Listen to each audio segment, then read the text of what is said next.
Gli 80 anni delle leggi razziali promosse e imposte dal fascismo. Nel novembre del 1938 vennero esclusi dalla scuola pubblica anche gli alunni ebrei figli di coppie miste. Vi riproponiamo il ricordo di uno di loro, Lia Finzi. Luca Colombo.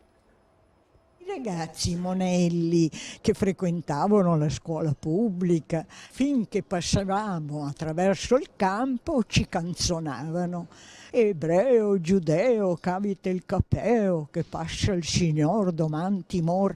Avevano tutte queste canzoncine che ci offendevano e che ci facevano paura, dico la verità. Allora noi bimbe corravamo oltre il ponte, poi via tutte assieme in strada nuova. Ci faceva lezione di ebraico il rabbino Tolegni, che era cieco, era un bravissimo maestro.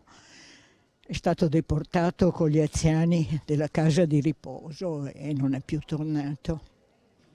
E un giorno era al mio braccio e dovevo accompagnarlo a casa e non potevo correre via come facevo di solito, però ero impaurita. Piano piano siamo arrivati al portone di casa sua e lui mi accarezzò e disse: «Vedo sei lì che stai tremando, ma non devi aver paura. Dobbiamo essere forti». E mi baciò un'altra volta sulla fronte e mi accarezzò le guance. «Buonasera, signor rabbino. Shabbat shalom», gli dissi.